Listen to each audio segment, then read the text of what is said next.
located in Rhodes, and about 15 people lost their lives. It was one of the first incidents in May 2015, and it is only 300 meters from my university building. So what I am trying to do, this is the parts of my presentations. First of all, I say some things about small state foreign policy and what is linked this foreign policy with Europeanization and the Europeanization discussion, because there is a new discussion now among people who are dealing with the European studies about the de-Europeanization, not only Europeanization. And of course, how it is linked with migration. Then the second part would be about migration policy of Greece from 2008-2015, although I'll try to point out some elements of the previous policy, because we have a migration crisis since 1989, and since 1989, especially with Albanians coming in Greece, but illegal migrants. And my third part will be immigration as a foreign policy tool and the refugee crisis of 2015-16. And I shall try to underline some important characteristics of this crisis. And then I shall have my conclusions. So, about small states foreign policy, today, as you know, not today actually, for some years now, migration has moved firmly from the realm of foreign policy and security policy. I had organized a conference in Santorini in Greece in 1988, when the discussion was about the adoptions of migrants, especially from the South Mediterranean states, and there were geographers, political scientists, and the main issue was the adaptation of the migrant flow, about the legitimation of them, but it was not so much about security. But since then, even the literature has moved to discuss about the foreign security policy. So nowadays, migration and especially refugees, it is in Europe, the main topic is about security, and not so much about the adaptation, although exists such a thing. Small EU member states, of course, are not able to face the effects of global migration movements that are too big for them. They lack the resources, they lack their economies are in turmoil. And for me, Europeanization approach seems to be an additional useful analytical tool for examining small EU member states' foreign policy and on migration. And I tried to do that in my paper, linking migration policy with the question about Europeanization and de-Europeanization. It is not a very easy task, but I try at least to do that. And so de-Europeanization in this context does not merely denote a lack of Europeanization, but a turning away from Europe in many spheres of its values and its principles. So, first of all, the Greek case is very significant for many reasons. It is more or less somebody could consider with the other South European states, for example, Italy and Spain. But this is not exactly the case, because the experience of Greece differs on several points. I'll mention only two. The first one, or three. The first one is that Greece was an immigrant state, and now it's becoming of absorbing a lot of, since 1990, about 1 million people. The second element is that more than 65% of them were of Albanian origin. And they were adopted after so many years rather well in the Greek society. Imagine a small economy, a small state were able to absorb this influx of about 1 million Albanians. And the third element, which is very important in order to examine the refugee crisis of 2015, is that it coincided with the economic crisis. of 2008-2009, which appeared in Greece in 2010. So for many years, since 1990, the Greek government had promoted a general policy, which its objective was to make difficult as possible in order to construct a picture of Greece as a country where illegal immigrants were not welcomed. And they try with many means to do that. I'm not entering in this in detail because it is not in the period which we are focusing. And since 2008 until 2015, there are two different periods of migration refugee policies in Greece. First of all, I am obliged to make to clear that when we're speaking about migration crisis today, it's actually a refugee migration. All the people who are coming still up to now in Greece, they are seeking for asylum at least 90%. So we are obliged to consider them as refugees or seeking asylum seekers. So the Europeanization phase is since 2009-2012 because the socialist new government at that time was advocating for increased transparency and oversight in Greece's asylum process and called for EU assistance. So it changed the policy and adopted all the European legislation and transferred the asylum system. The most important of it was to set up an agency for asylum, independently from the Ministry of Interior. And this was the phase of 2009-2012.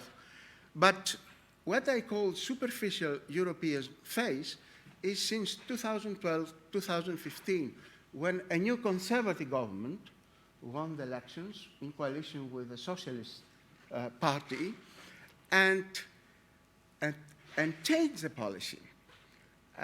Actually, it created a detention center, and it was willing to put all the immigrants there, asylum seekers there, which created a tough reaction, a strong reaction for human rights organization and even from the European Commission. And this was until 2015. So we're entering now the refugee crisis in 2015-2016, which we could starts at January 2015 until July 2015. This is the phase which I call the Europeanization process. And the second one is from July 2015 until March 2016, when the EU-Turkey agreement was signed. And here we have the phase of shelter-seeking strategy and a re-Europeanization process.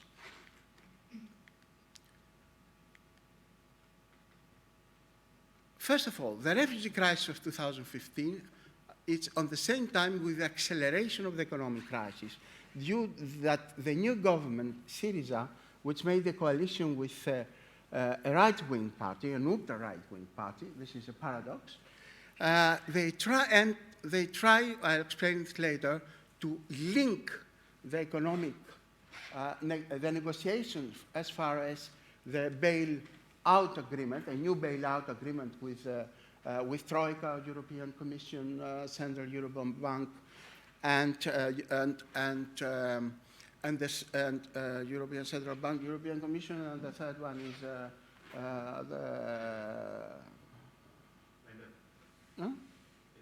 Yes. So at the same time, there was the large and abrupt flow of war refugees. You see, in 2015, about 1 million people came by sea, 800,000 through Greece, and Spain and Malta. Here you see what were the inflow of refugees. So what were the main characteristics of this crisis? EU policies vis-à-vis the refugee proved ineffective. This is a fact. And EU was divided among its member states, the responsible members and the backpassers not willing to accept any burden-sharing scheme, for example, Poland or Hungary. And this is a caricature of what we could define as the failure of EU policy. Many different aspects, many different suggestions, but not a coherent policy.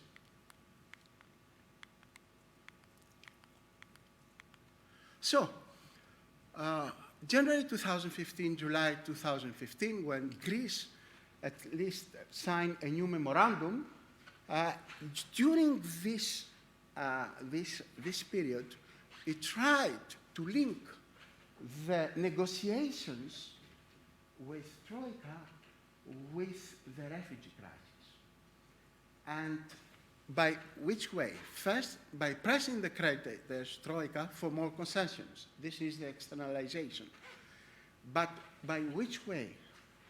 There were some comments from the Minister of Defense that be careful because we have an influx of refugees and we shall send even terrorists to you. And the European Commission was terrified, according to some, a new book, which is based on interviews. Even Juncker, the president of the Commission, tried to say to the Greek Prime Minister what you are doing by linking these two issues. And really, the European leaders were terrified because of this threat. There were other links with Russia, for example, tried also to Russia to be involved by building a new pipeline through Greece. But the Russians refused to give any money to bail out Greece on that. So this was the externalization aspect. But there was also an internalization, because Syriza wanted to say, why did it follow this kind of policy? What was this kind of policy? That led all the people to consider them as refugees coming from Turkey to the islands and then to mainland, and leaving them to go through the Balkan way without examining actually and processing them. So they were in the Athens squares, they were in other places of Greece, and about 800,000 people escaped through this this route. And this was a sign of Greece, for me at least, to press the European countries to make concession in another issue, in the negotiations as far as the new program is concerned. So from July 2015, Greece finally agreed for a new program, making a U-turn of Syriza government, when after the referendum of July 2015, even the government won by 60% the referendum, decided to make a U-turn in order of remaining in Greece in the Eurozone. So since then, the Greek government builds the discourse, another narrative of a weak and small member state which is not able to confront the challenges of the refugee and migration crisis. And in addition to that, there was another discourse created, which was that Greece is in the center, the epicenter of a destabilizing region coming in the north from Ukraine, going through Turkey, Syria, and then to Libya. So there was an arc of destabilization. And Greece is a stabilized country, a stable country, is situated in the middle of triangle of instability. I have 5 minutes to go now to the post-crisis period, which is a new one. I have not described this period in my paper, but I'm intending to add some new information because we have new developments. So we have two phases here from March 2016 to October 2019. Phase A, sorry, March 2016, not 2019, there is a mistake there. Until July 2019, there is an adaptation to the reality due to the deadlock of the refugee policies, and the change of the foreign policy is following the agreement with EU and IMF for a new bailout program. And of course, Greece respects the EU-Turkey agreement because it's considered it as the most important element of not other refugees are coming from Turkey, which is the case in the last months. There is an increase of refugees coming to the Greek islands from the Turkish coast.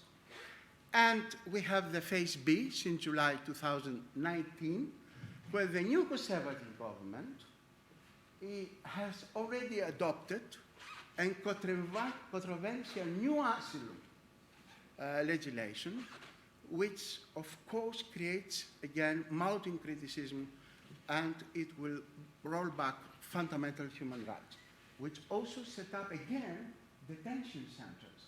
And everybody will go there for some months and prolong the period of detention, because the European Union allows the detention in order to examine the applications of asylum seekers.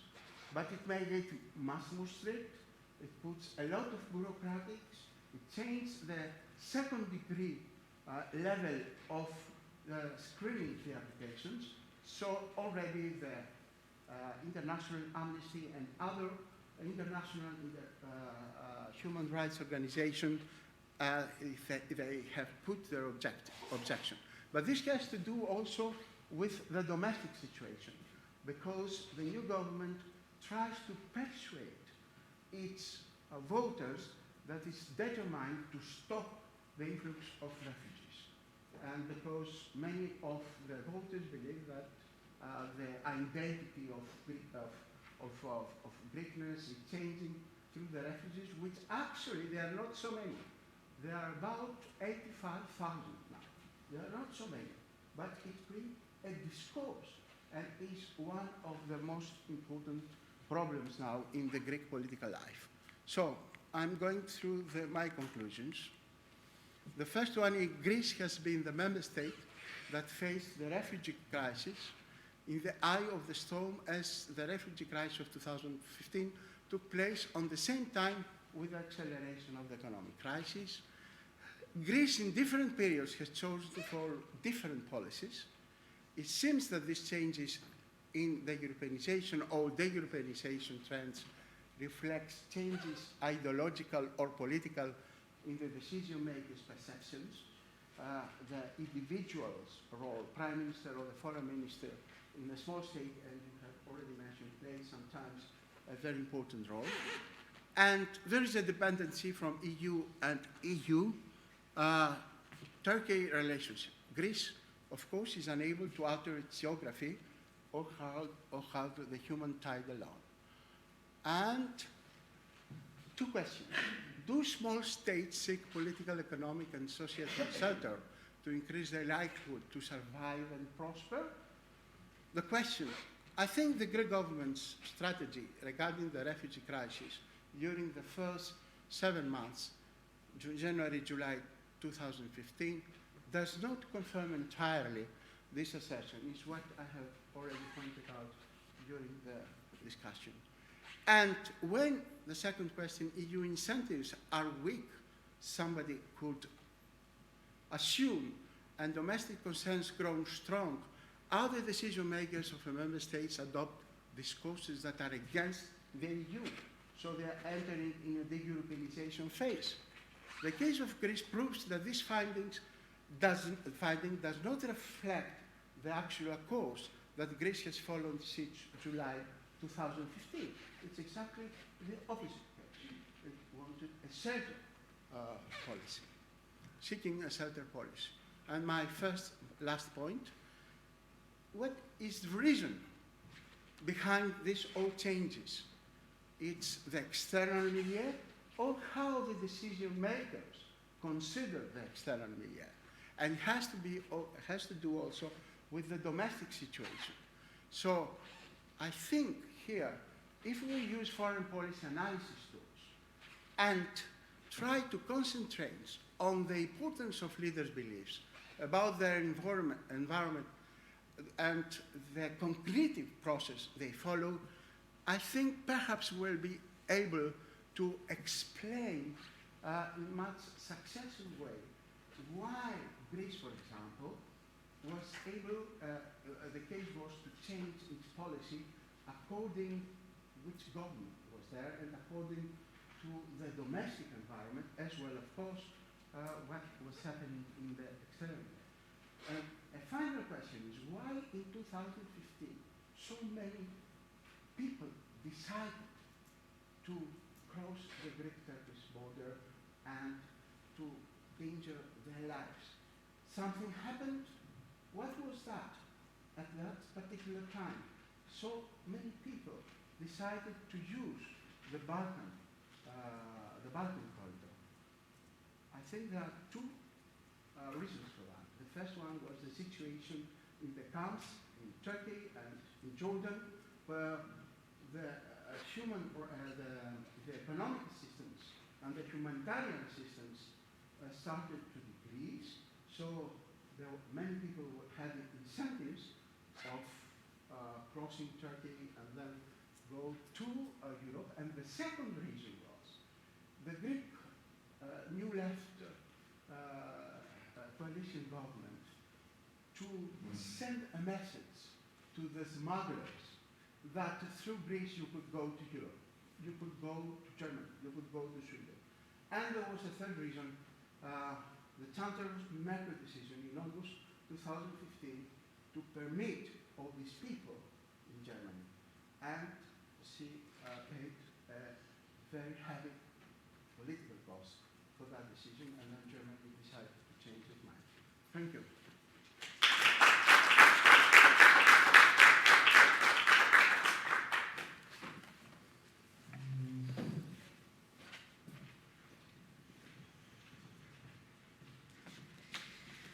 Okay, we're going to move on to the panel discussions, and I'd like to ask the three presenters from earlier to please come to the panel, as well as Arndís Gunnarsdóttir. Arndís Gunnarsdóttir is a PhD candidate at the University of Strasbourg and specializes in migration and human rights. As we're not that many today, so we're going to have it. So it's going to be in not very formal procedure, but anyway, we're going to start with a short discussion within the panel, and then move on to questions and comments from the audience. But just to make sure that everything moves smoothly, maybe just give me a sign, and I'll try to make sure that everybody gets a chance to discuss.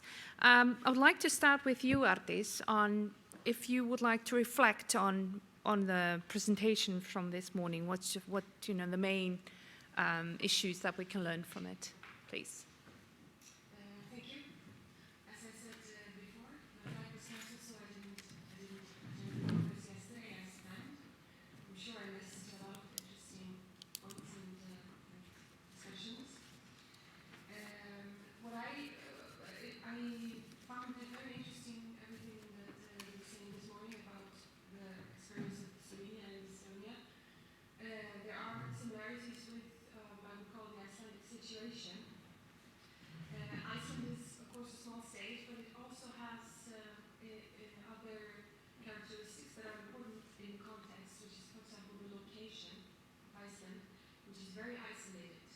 So the first question I usually get when I tell people in Europe, on the mainland, that I'm working with refugees, they say, "Oh, you have refugees in Iceland." And then I say, of course, and people go to the end of the world to seek shelter and solutions to the problems if need be. And yes, we do. What I think is also special about Iceland, not special maybe, but characteristic, is that we have a very strong culture of human rights. And I say culture because people are, in general, very concerned with human rights, and we find that Iceland should be leading in protecting human rights. So the refugee issue and the discussion, the general discussion among the public has been quite positive, maybe rather than negative, as is maybe more common in other small countries. I would say that the general idea is that we should be able to help people in need. There are some criticisms as well and fears, but those are reflected mainly in a minority in the discussion, and I would like to say in the system. What I would say was the crisis in Iceland was, as you put it very well, a mental crisis. I would say even if there was an increase of asylum seekers and people entering without having any documents or things like that, the numbers were maybe not overwhelming for neither for our administration nor for the culture or anything that, except for maybe at just a very short period of time where we had a very sharp increase of applications from citizens of the Balkans. They were actually not, maybe the proportions were a bit different in Iceland than on the mainland, I think because it's easier for them to get here. People who are from Albania, Macedonia, and Kosovo, they, of course, these applications are popping up all over Europe, but in Iceland, the proportion was larger, I believe, because they can easily take a plane and fly to Iceland. There's a visa waiver and etc. It's more difficult to get to Iceland without documents than to Slovenia or Estonia, for obvious reasons. I'll try not to speak too much, but I felt that after this morning I could talk forever. There are so many interesting points to make. The consequences of this crisis in Iceland were mainly that Iceland was forced to look into the mirror as regards to this human rights culture, etc. And we had some legal developments. The whole Act on Immigration has developed quite a lot since the increased influx of people. I'm going to say increased irregular migration. There have been some huge changes and actually a complete rewriting of the Act on Foreigners. And what is actually lacking, and I would say is the biggest problem of how Iceland has dealt with this mental crisis, is that there hasn't been any very well framed or formal policy making. There is no policy on on immigration matters in Iceland, except for respecting human rights. That is what the law says, that is what the government says, this is the policy. But this is not reflected actually in the decisions made by the authorities. What happened, what I think was the reaction of Iceland as a small country, was that, and this new problem, it was a new challenge for Iceland, as for many countries, was insecurity. It's as if Iceland wasn't sure what to do, so we will just do like what the others are doing. But this was with hesitation because there were actually quite serious human rights problems rising in other countries, and of course Iceland was not going to do the same. But for example, what has happened is that the authorities, they seem to have taken up their own self-sprung policy of trying to keep the number of people coming at a minimum.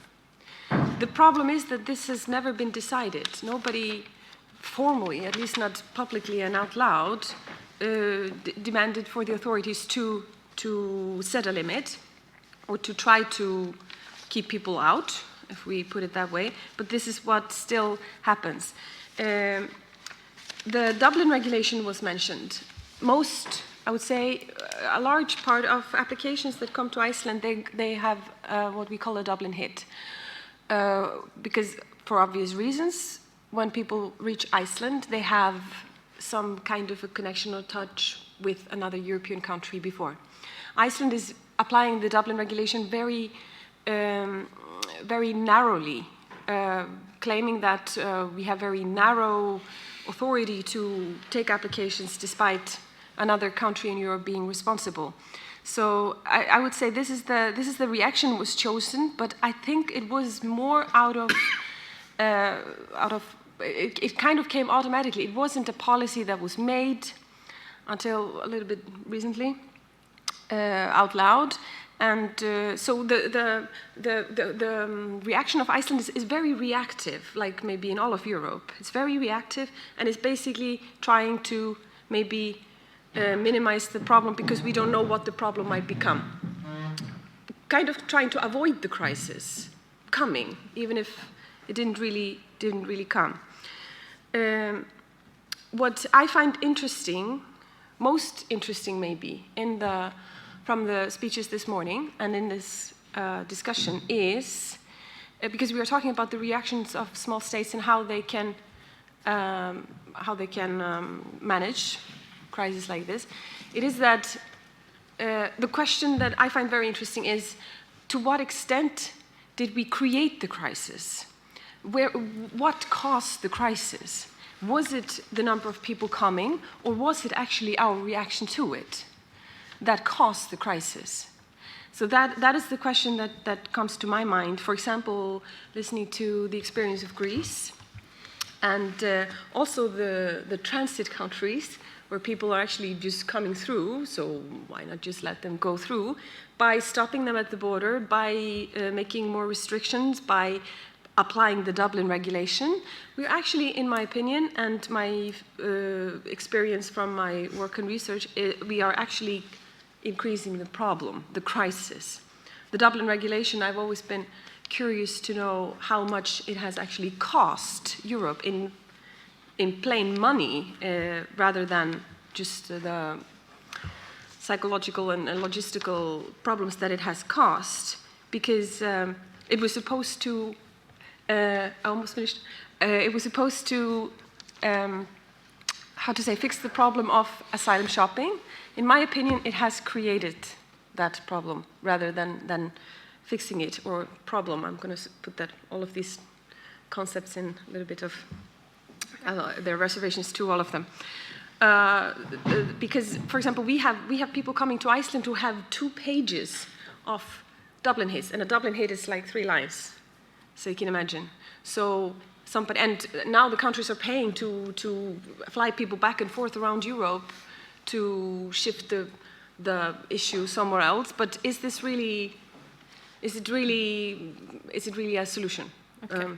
So yes, I finish. Okay. We're going to move on to the other panel speakers. I would like to just add to the discussion before you start answering this, because you said there is no policy on immigration in Iceland. So basically, what my question is now to the other panel speakers is this maybe, because we're talking about small states, so is the migration crisis perhaps a problem of lack of governance capacity?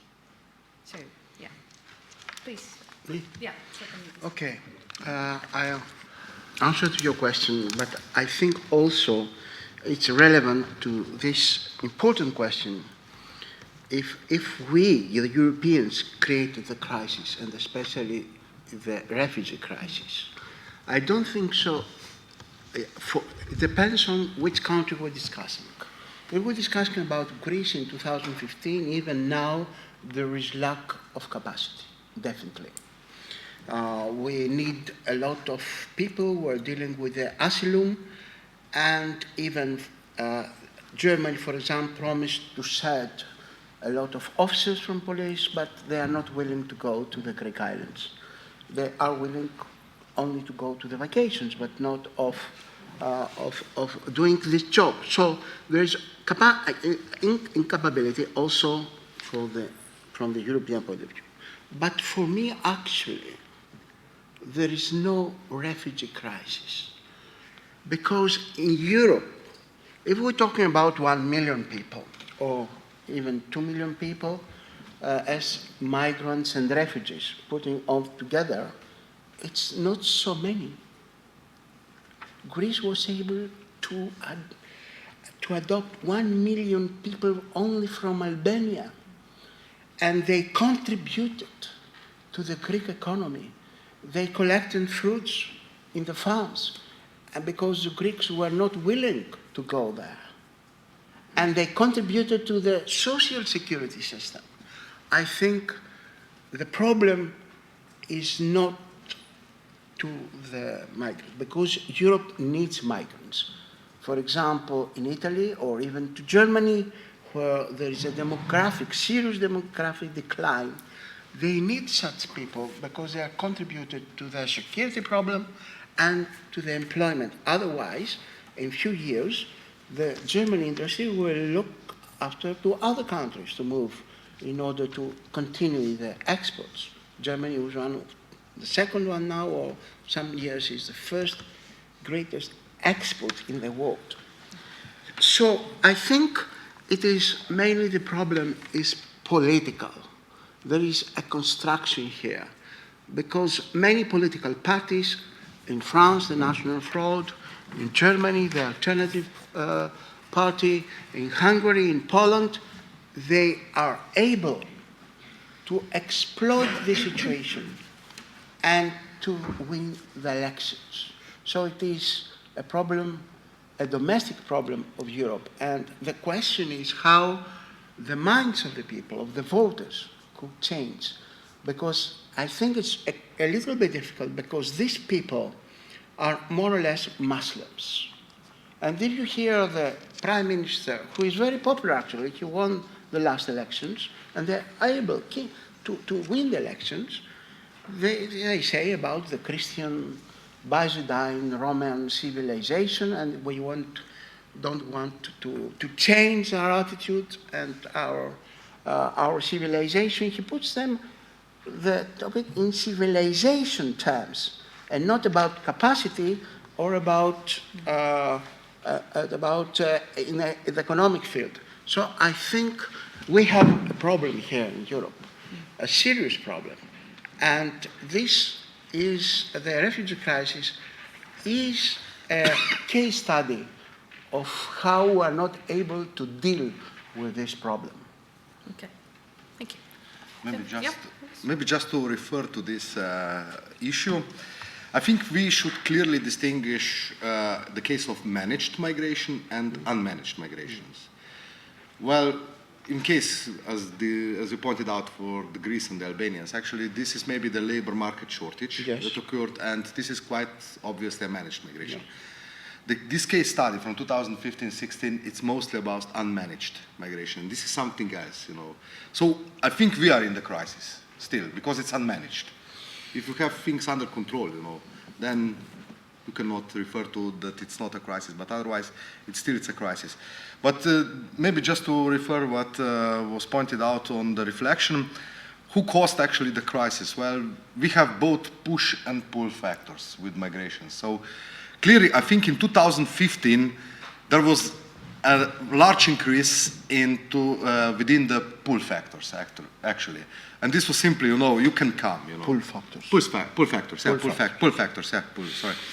factors, simply you can come, you know.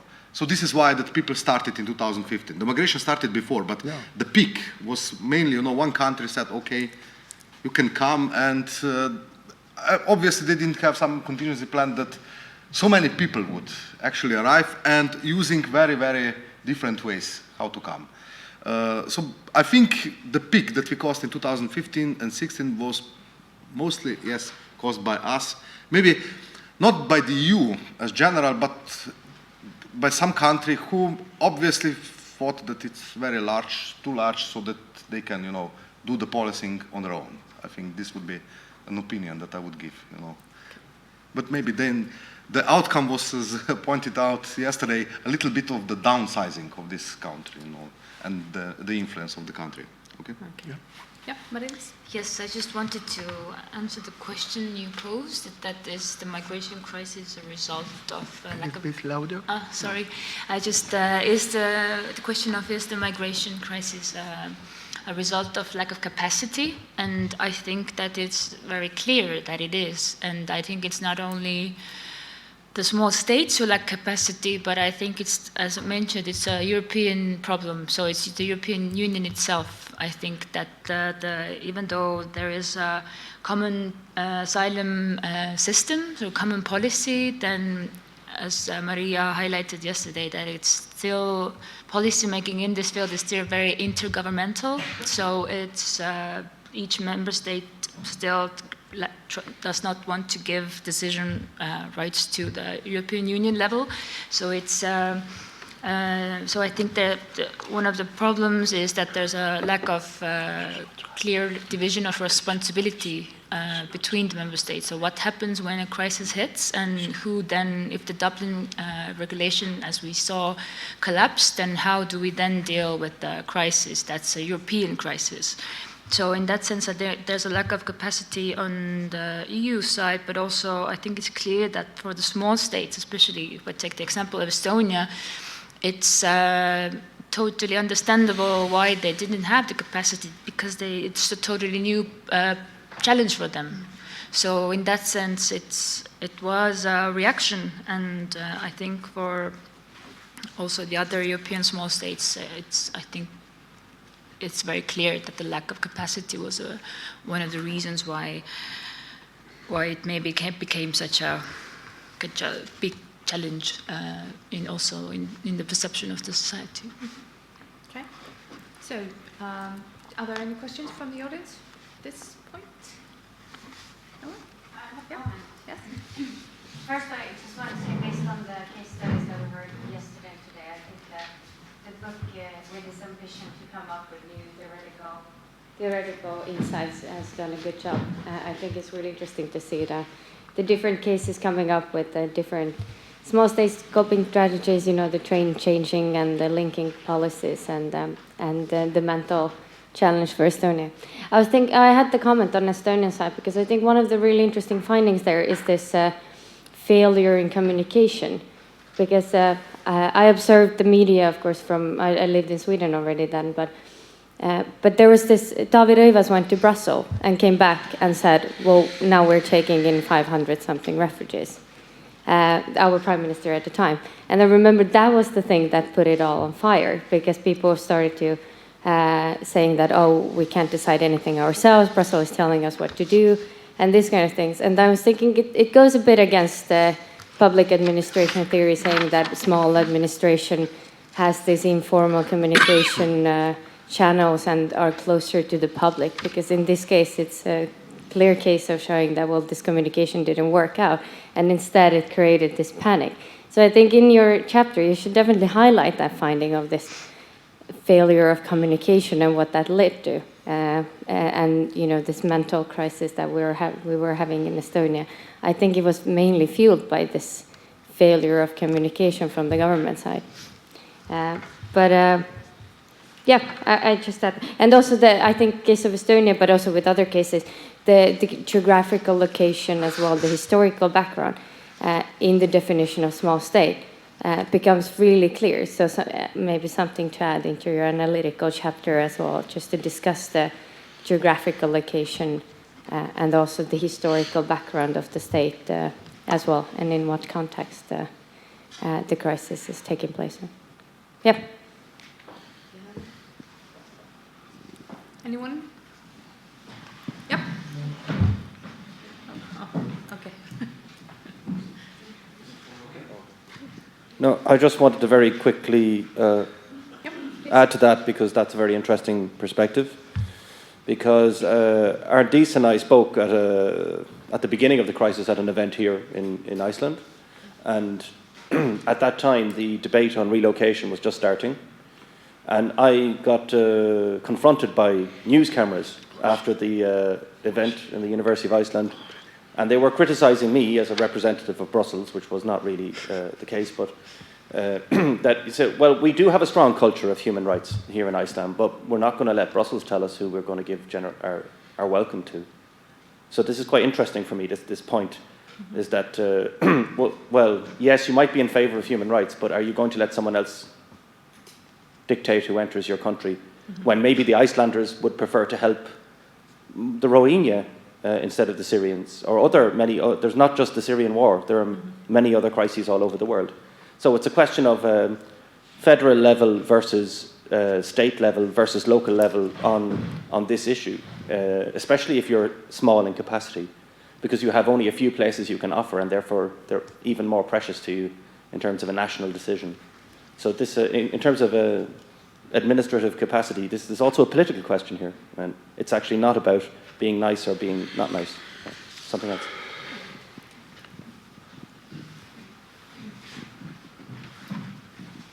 Thank you very much.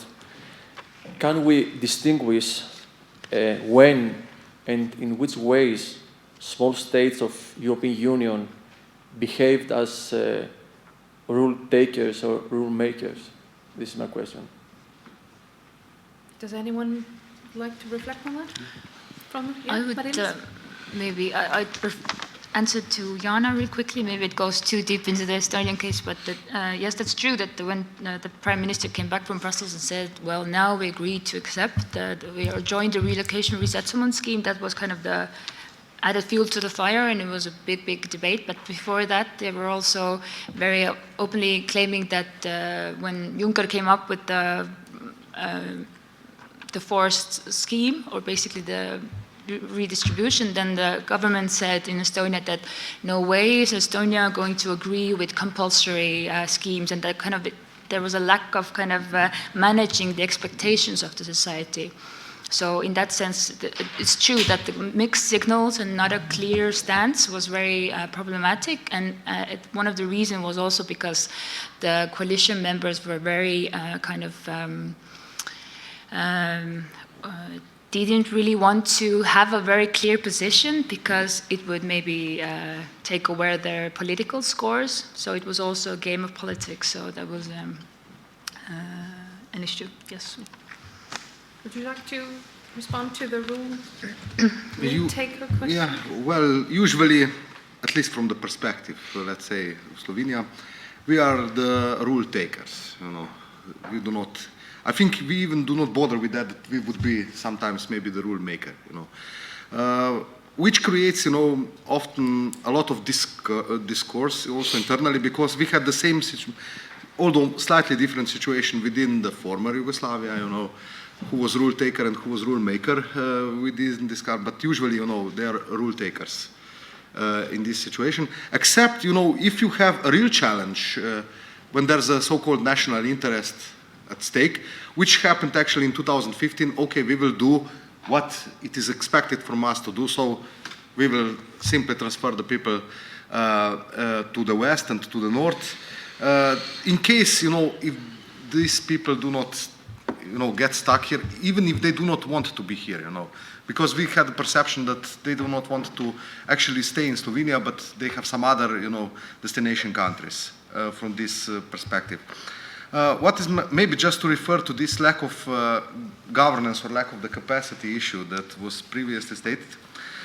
Well, smaller states, they tend to, you know, to have this lack of capacity. In particular, you know, if the governance infrastructure of the EU does not take into the account, as this was the case, you know, EU has several policies that are very well established, you know.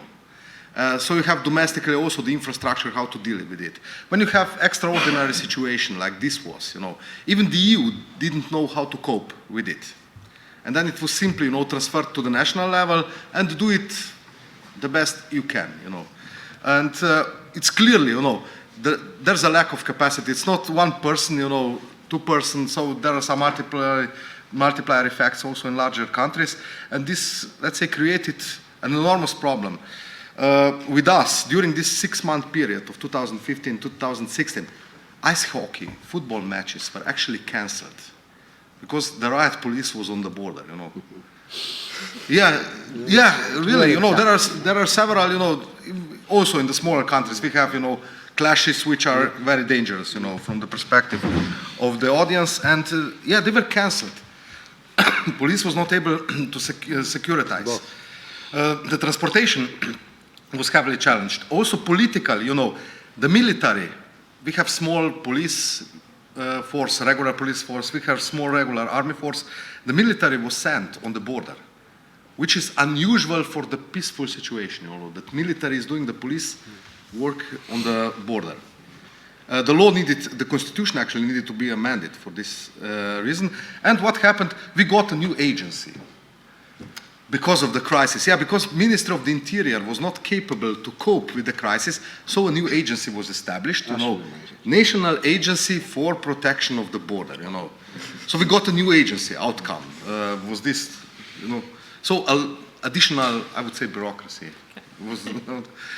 Or more governance. More bureaucracy. Maria? Thank you. I actually had about the same question in a way about the rule takers and rule makers. And I was thinking both when we talked yesterday and from some of the presentations today, and we ended up here with a discussion on what is Brussels telling you to do as a state. And about Greece, we heard about what was EU incentives and then the Greek position. But I think that's really interesting in relation to who are the rule makers and rule takers, because, of course, formally, all these small states are also at the table, except for Iceland, when it comes to actually making the rules in the first place. And if Brussels is saying something, it is because these states have actually been there to take the decisions, again, minus Iceland. So when states are, maybe especially small states, are taking these positions that we're just going to follow the rules from Brussels, they are also taking away from their own power. It's at least my proposal, that they're actually saying that we didn't really have a lot of agency in this. We did not really have the power to be there in the first place, while we know, and we had some examples yesterday, how even Iceland not even being at the table is actually affecting. It's not maybe always the big rules, but how small states are sometimes actually being the brokers or the ones affecting the debate. And so I think it's a bit problematic, and I would like to say that those of us who write chapters about this, that we don't fall into that terminology of saying that states are just following what Brussels are saying. If that is what states are saying, they are not acknowledging their own power, which is the shared power, as Marlies was pointing out again. And if they don't take that responsibility, of course they will also never find any help from the EU system. It's not going to help anymore. Yeah. Yes, I want to answer to this question for the rule taker and rule makers. Point one, migration now is a part of acquis communautaire. There are regulations about migration. It's not separate from the European Union. It has been incorporated in the European Union. Second point, all the member states, in theory, could be rule takers and rule makers, in principle. But in practice, there are some member states which are able to exercise much more influence due to its economic and political power. Look, the new suggestions of Germany about asylum is willing and is thinking of changing the Dublin procedure, Dublin III. It has proposed to accept, according to the agreements, all the refugees, their applications should be examined in the country where they have made the applications. But Germany now is proposing that they could put their applications to the first country they have entered, and then there will be an allocation, and their application could be examined, for example, in Germany, in Sweden, where the infrastructure is much more efficient. But on the other hand, you see some other member states, which are also small. In practice, they're rule makers, but in the opposite dimension. For example, about the unaccompanied children. So many few countries have accepted to receive unaccompanied children. And Hungary is denying that. which actually in practice is a rule maker and denies even the decisions of the European Union. And you know the case to the Court of Justice, the European Court of Justice, where Hungary had applied, were not obliged to follow your instructions.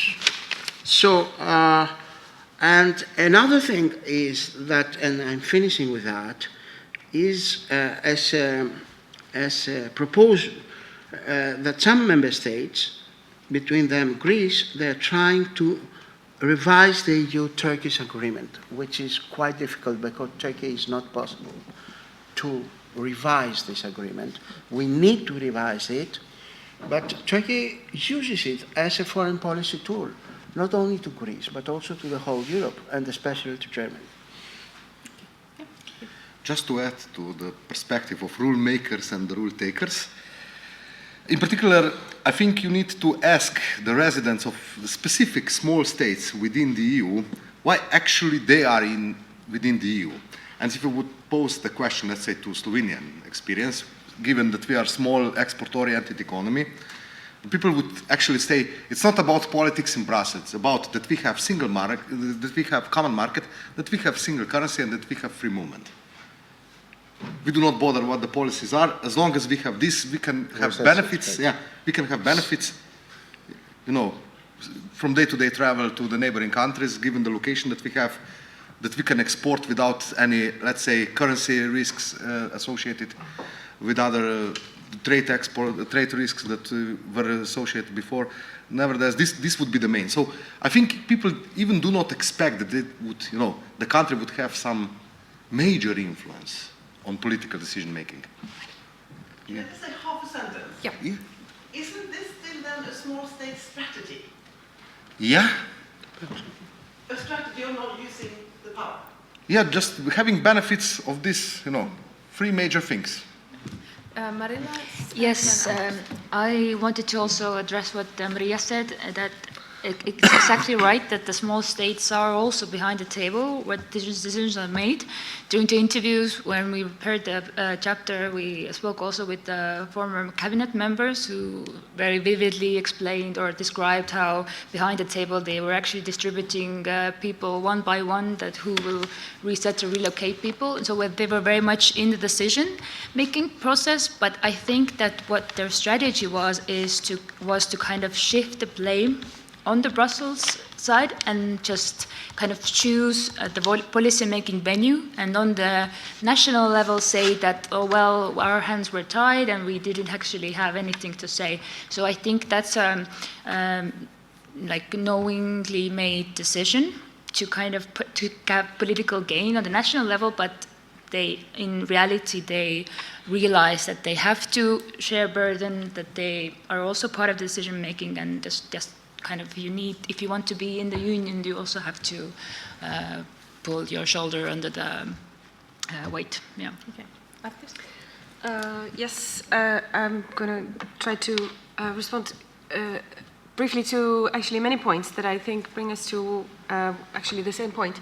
First, what Primo said before regarding the crisis being caused by us, as I maybe questioned or I'm implying, is that what I mean by it is actually not that we caused the influx of people, because influx of people is not automatically a crisis. Migration has been part of humankind for centuries, and it's people in millions, they migrate between countries without any crisis. So what I mean by that is basically how our reaction to it, to the influx to the number of people, the reaction actually caused the crisis. This brings us to the point of Marlies before regarding the solidarity. And I'm actually just going to be a little bit blunt and say that, in my opinion, if there were solidarity in Europe, there would be no crisis. And I'm absolutely willing to support this with proof, but that would take a little bit longer. And this brings us back to the opportunities. When we're talking about the rule takers and rule makers, it comes onto that as well. As small states, such as Iceland, which is actually small but still quite well off, we actually have, or had, I think we still have it, but I don't think we're going to take it, the opportunity to be a role model, to actually show, because we have, it's not an actual crisis, it's a mental crisis. We have the chance to I'm just going to say, make the perfect system, because the number of people coming and our administration and everything gives us an opportunity to actually deal with it very, very well. As opposed to, for example, what happens in Greece and the border countries. It's a little bit difficult for them in their situation, financial situation, to do it the perfect way. But we actually were able to do it the perfect way in Iceland. In my opinion, we kind of a little bit missed a chance there. And that comes with the mentality of lack of power, which we can increase. We can undermine our power by deciding and experiencing, like feeling and talking about that we don't have power, but we can actually do the opposite as well, as Iceland has actually done in many completely unrelated matters, been actually quite a power regarding issues that just by being, how to say, exemplary. The last little point was to the lady with the glasses. I think she left. Her name was Jana, which I find very interesting. It's a little bit another topic, which is the failure of communication. It's very interesting to see in Iceland the difference between the action of the authorities and the reaction of the public when the decisions of the authorities actually become public. Because the decisions, they are not very public. They're not actually, the public is not aware, not very well aware of how the Icelandic authorities are actually applying the Act on Foreigners. And I personally have experienced an enormous dilemma regarding this, because I've been working with the Red Cross since 2014, giving legal assistance to asylum seekers.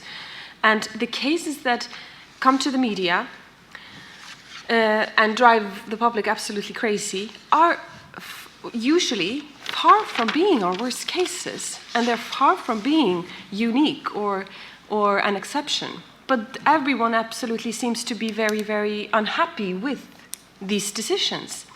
So I always wonder, what if the public actually knew how it's being done, and is it our role to inform the public as legal representatives? The problem with that is that asylum seekers are vulnerable generally, and they are people that you don't want to bring to the media. You don't want to put them under that pressure, and generally the public doesn't react unless you have a face and a name, which is something that the refugees generally are not in a position to reveal emotionally and as regards their risk. Yes, thank you. Okay, I think we need to wrap it up. So thank you very much for your participation. And the final speaker today is, with the final remarks, is Anders Wivel, professor from the University of Copenhagen.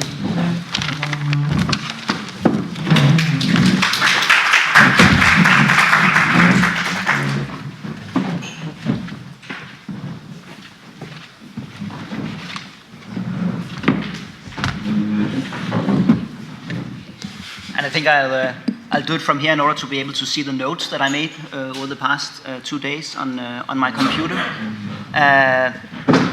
Well, first of all, thank you so much for 2 very interesting days and a lot of interesting studies and discussions, which at the very least informed my understanding of small states and small states in the migration crisis, and perhaps also what the crisis is and what it consists of. I will do my concluding remarks clustered in answers to 4 questions, or preliminary answers to 4 questions. I will ask, what is the nature of the crisis?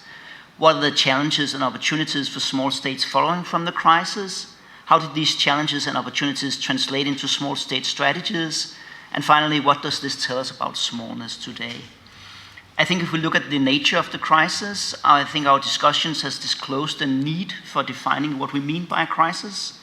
Opinions over the 2 days range on a continuum, from on the one end of the continuum, We have the assessment that the rise in the number of refugees in 2015 and 2016 was not really a European crisis, but a case of the EU handling the fallout from crises in other regions, or perhaps only a mental crisis. Then we have the more conventional understanding that both Europe and the EU were in fact in a crisis, perhaps even a potentially life-threatening crisis, since core elements of the European integration process were undermined or suspended, including Schengen. And then at the other end of the continuum, we have Baldur's assessment yesterday that what we've seen until now is only kind of the overture of, or the pretext for the real crisis, that we underestimate the refugee crisis as a European crisis. The EU was almost torn apart. It affected domestic and national administrations in all member states, not least small member states. But maybe it's only the beginning in the sense that the way we responded to the crisis also created right-wing populism within member states and the increased legitimacy of national interests in negotiations among member states. So the worst is yet to be seen according to this view. I think our discussions have shown that no matter how we view the crisis for Europe or the EU, whether we think of it as a refugee crisis or a migration crisis or an institutional crisis, it was a crisis for the small states in Europe, in the sense that it disrupted the order upon which these small states had based their policies for the past 60 years. So I think there are 5 aspects of the crisis as a crisis of small states politics. I think first, the renationalization of European politics, or de-Europeanization of European politics, the weakening of the shelter impact of the EU, creating less transparency and a less level playing field. I think second, the lack of clear EU policy and disagreement between European great powers. In the absence or weakening of institutional shelter, small states adapt to or bandwagon with the great powers. But that is quite difficult if the great powers you want to bandwagon with that they disagree, and accommodating one risks alienating others. Then third, the changing policies of the most powerful actor, Germany. Small states need predictability and stability in their external environment. As noted 40 years ago by Robert Jervis, they have less capacity to adjust for error and change. But in the crisis, the most powerful actor, Germany, changed its policies, and there were plenty of errors and change in this process. Then fourth, the return of geopolitics, strong disagreements among small states, policy positions dependent on how the small states were affected by the crisis. And then finally, and fifth, I think we have the question of what we might call an ontological security crisis of small states. A crisis of knowing who we are and where we want to go. What is our place in the world? What Marie-Lise and Kyli termed a mental crisis, which I think not only applies to Estonia, but I think also came out in many of our discussions. So, what are the challenges and opportunities for small states following from the crisis? Well, I think domestically, action space is narrow. Political and administrative capacity is sucked up in handling the crisis. The relative flexibility and agility of many small state administrations might underpin different administrative units working together, but it also brings out the limitations following from small administrative capacity. I think the Slovenian case this morning brought out this aspect. Also, you might argue that whether the crisis was a migration crisis or a refugee crisis, this was exactly the question for many of the small states on the ground. It was difficult for them with a limited administrative capacity to know if those seeking entrance were really refugees or migrants. So I think perhaps Primus might have offered us a way out by looking at this as an unmanaged migration, which it was in all instances. Then externally, much emphasis has also been placed on the challenges, in particular, not only these 2 days, but in particular in the public debate and academic debate. But I think, as I argued yesterday, while the crisis created a more narrow domestic action space, it also in some instances widened the external action space for small states.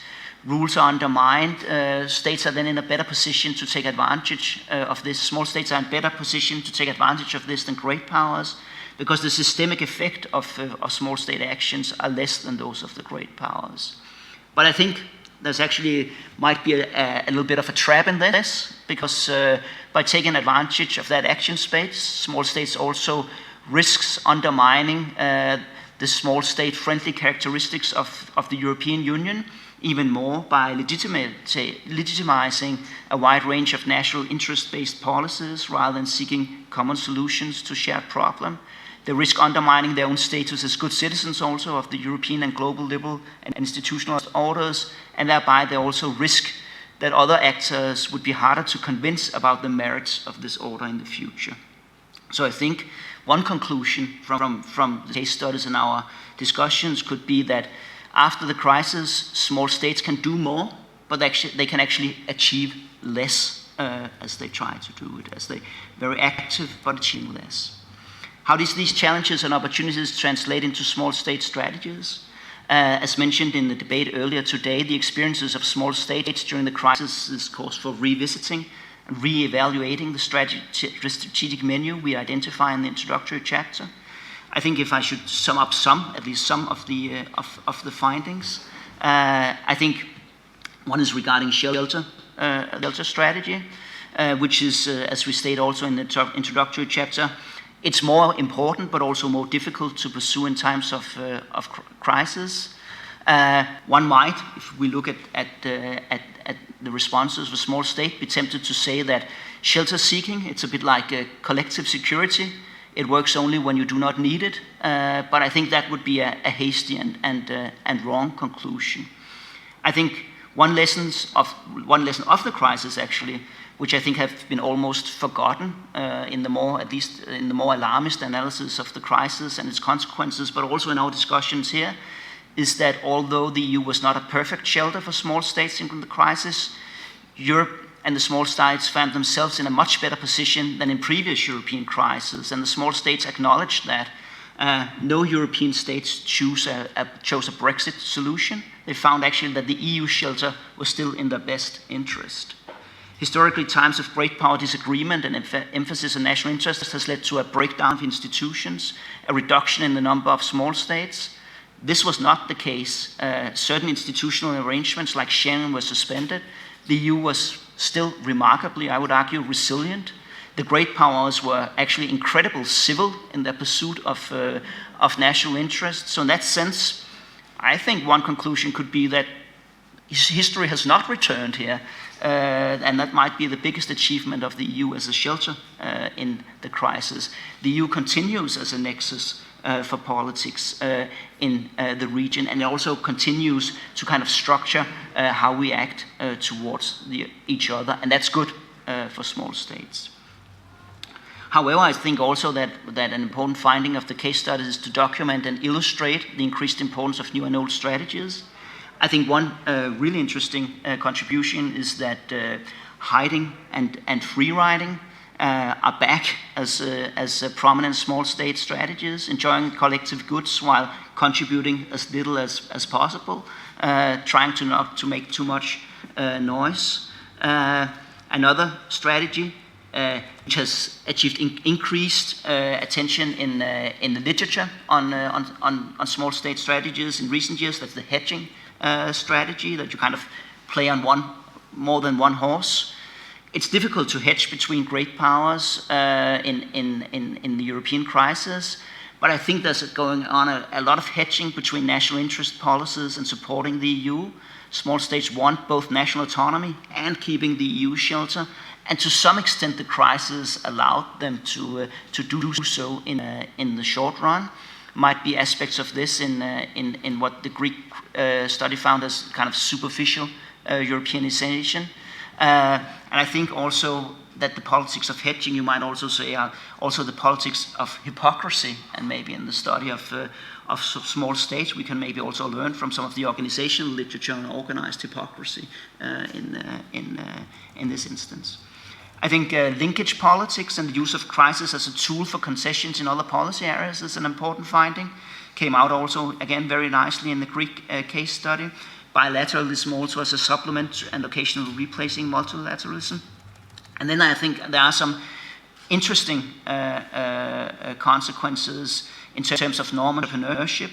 I think we saw some Central and Eastern European states linking the crisis in the EU to creation of a different EU with a bigger action space for national decision-making, also a more conservative EU. I think we saw Sweden, the poster boy, or perhaps with its feminist foreign policy, the poster girl of small state norm entrepreneurship, acted more like perhaps as a tragic hero clinging along to old policies, but eventually giving in and re-establishing the border to Denmark. So it's tempting to conclude perhaps from this that we went from a Swedish Europe to a Hungarian Europe. I think that would be a bit of an overstatement of the consequences of the crisis, but I think what the crisis did show us was that perhaps all along we were living in a German Europe, and that this German Europe was developed and unfolded as the crisis went along. And I think for all of these strategies, actually, what's interesting is that the case studies also show the importance of geopolitics, of history, both in terms of path dependency, but also on when did this migration crisis begin? Was it a 2015, 2016 crisis? Was it something that was present in political discourse for years before that? Domestically, we also saw securitization, scapegoating, and administrative adaptation. So what does this tell us about smallness, to conclude? I think yesterday we concluded the day by discussing the loss of innocence as a way of understanding the crisis. And I think if we look through the kind of loss of innocence prism, I think we could say at least three things about the consequences for small states and smallness of the crisis. I think the first aspect is the loss of innocence of Europe, and in particular the EU as a political space, where we had successfully eradicated national interests as the primary driver of policy. I think the return of more blatant national interest policies also means increased importance of unilateral, bilateral initiatives by the strongest power, and thereby also power politics. So what we see here is the return of traditional small state strategy, hiding pragmatically, reactively, adapting to the strong. Second, we see the loss of innocence of the small states in Europe as good citizens of Europe and the world. The crisis shows small states as normal states. They're neither good states, particularly good states, or particularly bad states. They are states taking the opportunities that they have to maximize interests in times of crisis. So this might also be a little bit, when you look at the literature of small state, it's the disenchantment of the small states.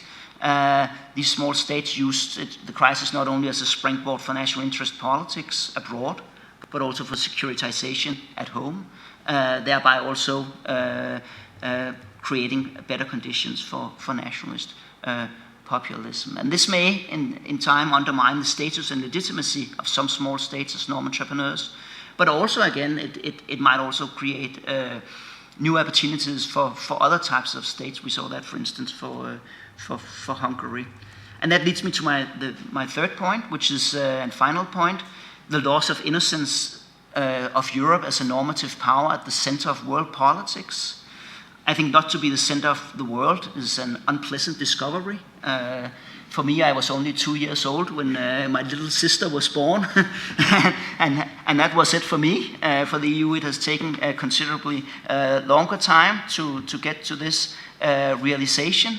But as it goes, not being the center of the world is also an opportunity for creating or strengthening small state coalitions inside and outside Europe, creating a more distinct voice for the particular type of small states. I think that what we've seen, if we move just a little bit outside Europe or partly outside Europe, is that we've seen a strengthening perhaps of a coalition of small and middle-sized liberal states, Denmark, Sweden, Norway, the Netherlands, Canada, striving to underpin still the liberal world order, or maybe even to strengthen it in some aspects, even as the United States is stepping back from the liberal order it created itself. I think what we see also in our discussions and in the cases is a coalition of conservative Central and Eastern European countries working towards a more conservative and intergovernmentalist Europe. So I think, and that's my final point, one next step in our understanding of small states may be to understand how regime identity and size interact in the construction, basically of what constitutes a political crisis. Let's go back to the crisis question. Were we in a political crisis? Goes back to what the construction of what is a challenge to small state policies, but also is structuring how we respond to these challenges as small states. Yeah, thank you. That one, the final thought.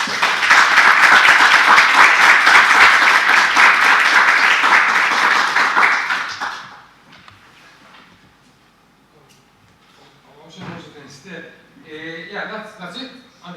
Thanks for an excellent overview, summary of the two-day event. Now we head for lunch in Hotel Saga. Thomas will lead us there. So again, thanks for great time, great discussions. I think this will help us to bring forward revised chapters, the framework, and go on, and hopefully have published the book before the end of next course. So, thanks a lot again, and let's have for us.